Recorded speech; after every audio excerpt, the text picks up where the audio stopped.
Assalamualaikum warahmatullahi wabarakatuh. Selamat siang teman-teman mahasiswa semuanya. Ketemu lagi dengan saya di mata kuliah Creative Thinking. Nah, di pertemuan sebelumnya kita sudah menentukan tema ya di kelompok kita masing-masing. Nah, hari ini kita akan menuju nih langkah selanjutnya dari proses berpikir kita. Kita akan ngomongin tentang inspiration, vision, and idea. Saya ngulang dikit ya tentang materi kita sebelumnya. Jadi untuk motivasi saja bahwa kita itu nggak bisa meraih hal-hal hebat dalam hidup kalau kita masih dalam zona nyaman kita, alias kita masih melakukan hal-hal yang sama setiap harinya.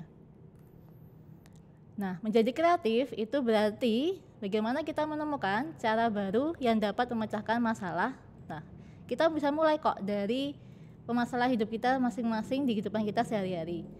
Rutinitas kita, permasalahan pribadi kita bisa menemukan ide-ide kreatif kita agar hidup kita juga nggak monoton. Nah, berpikir kreatif berarti menemukan cara yang baru agar lebih baik untuk mengerjakan apa saja. Nah, misalkan nih teman-teman merasa bahwa saya tidak bisa menemukan benda-benda di sekitar saya secara langsung, berarti kita perlu memanage tentang apa yang kita lakukan hari itu. Nah, kemudian atau kita menata barang-barang kita sesuai pada tempatnya sehingga kita bisa ingat di mana sih kita taruh tadi. Nah, itu adalah salah satu cara kita bisa berpikir kreatif. Nah, ini yang kita ingat adalah mind mapping ya. Jadi saya pasti akan ulang terus tentang mind mapping ini karena ini adalah proses yang akan kita lalui. Nah, saya ingin mengingatkan lagi ke teman-teman bahwa nanti di luaran dari mata kuliah ini adalah teman-teman akan menerapkan solusi yang telah teman-teman sharing di grupnya masing-masing. Yang solusi tersebut akan diterapkan, kemudian kita lihat, kita evaluasi seberapa efektifkah dari solusi yang sudah kita diskusikan di sebelumnya. Nah, bagaimana cara untuk berpikir kreatif? Nah, sebelum kita mulai untuk meningkatkan kualitas kreativitas kita dalam pekerjaan, tanyakan deh kepada diri sendiri kita, apa yang menjadi problem atau masalah kita. Itu kalau kita ngomongin tentang masalah diri kita sendiri. Tapi gimana kalau yang kompleks?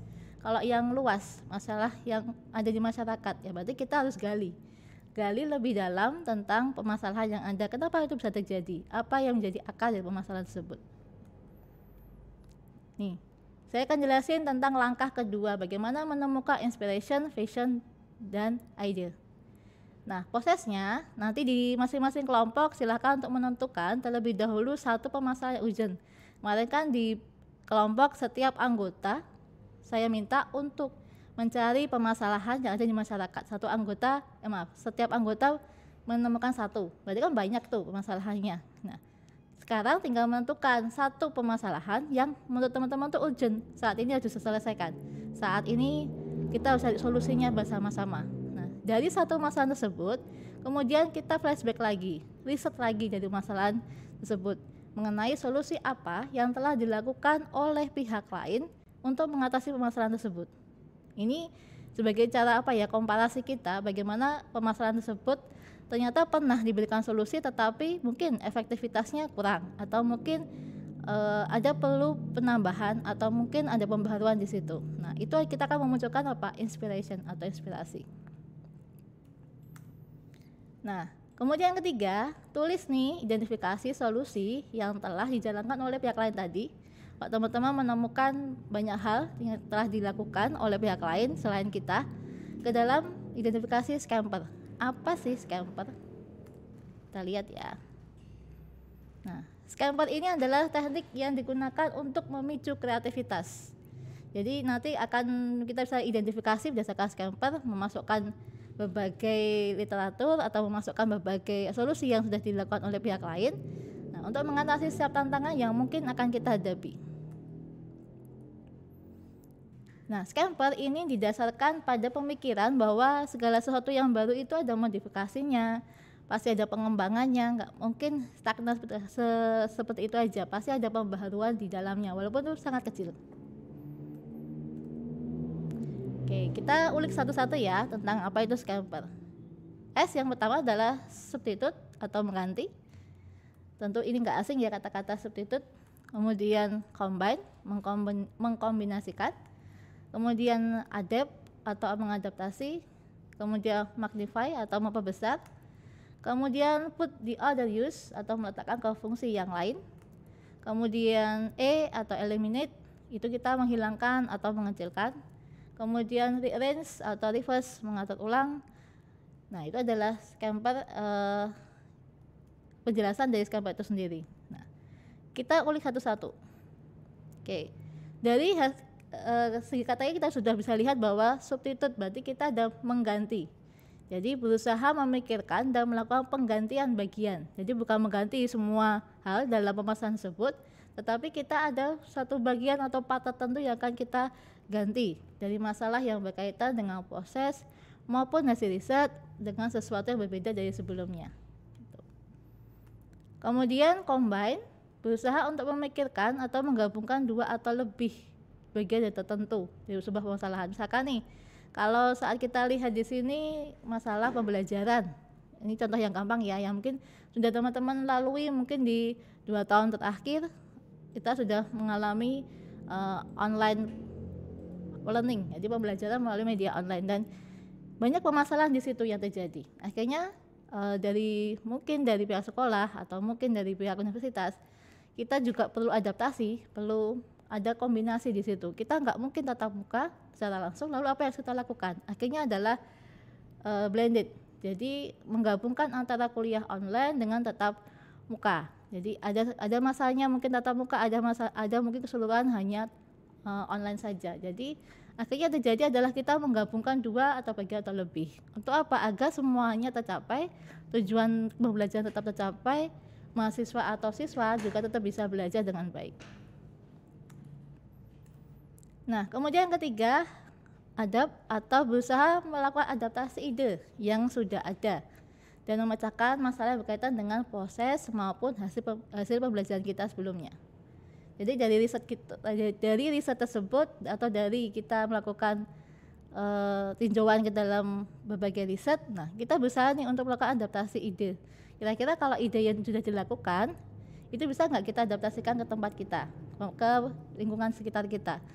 Karena setiap populasi itu pasti akan berbeda karakternya, karakter budayanya, entah mungkin karakter pemikirannya, entah mungkin karakter sikap dan perilaku. Nah, itu akan tentu berbeda satu populasi dengan populasi yang lain. Kemudian magnify, di sini kita berusaha untuk memberikan penambahan atau perluasan ide, nilai tambah. Jadi magnify itu kita memberikan nilai tambah. Jadi misalkan kita bahas sih tentang bagaimana sih supaya masyarakat atau warga di sekitar kita itu peduli terhadap lingkungan, minimal membuang sampah pada tempatnya misalkan. Nah, kemudian kita melihat bahwa ternyata di warga saya itu sudah dilakukan mungkin semacam pemilahan sampah ya, sudah berjalan. Nah, kita coba untuk memberi nilai tambahnya dengan apa? Mungkin ngajak warga untuk reuse atau melakukan daur ulang. Jadi sudah dipilah, kemudian kita kasih nilai tambah sedikit dengan mengajak untuk melakukan daur ulang dari sampah yang kita sudah kelola tadi. Nah, itu salah satu magnify yang bisa kita berikan.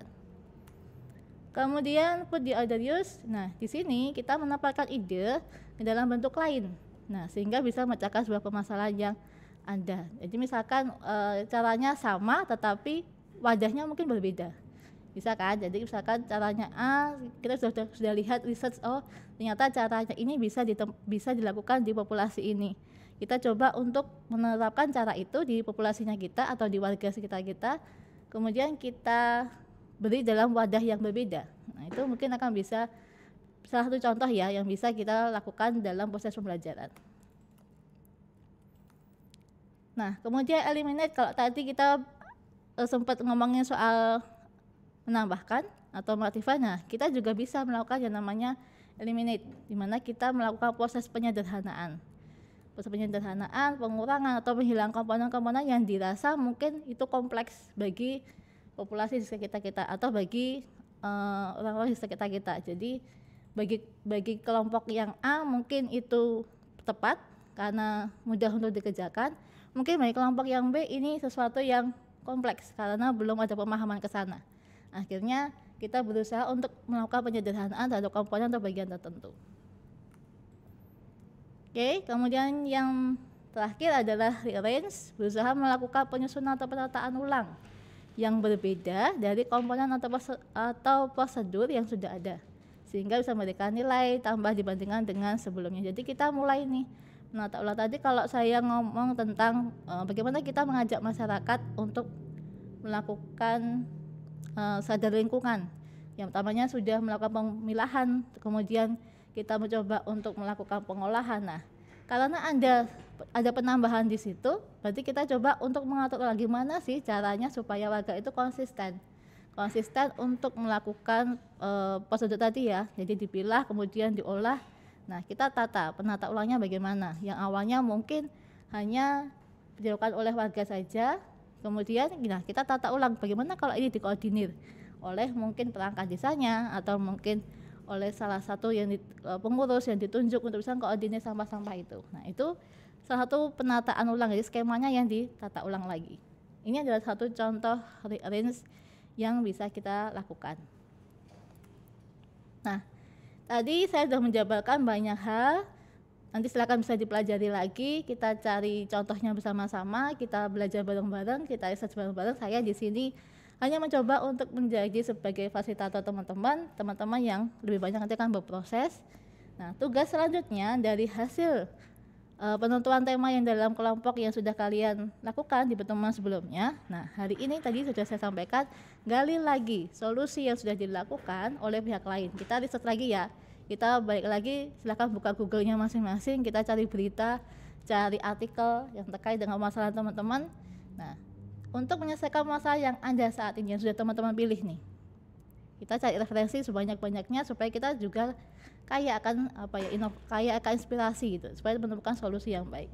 Nah, kemudian setelah itu catat, kemudian identifikasi masing-masing solusi yang sudah dilakukan oleh pihak lain termasuk apa sih? Apakah termasuk dalam tadi substitute, ataukah termasuk dalam eliminate, ataukah termasuk mungkin dalam modify. Nah, silakan bisa dicatat. Tidak semuanya mungkin ada ya.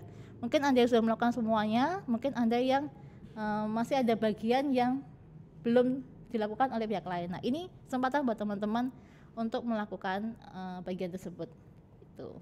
Oke, selamat berproses. Kita ketemu lagi di pertemuan berikutnya. Assalamualaikum warahmatullahi wabarakatuh.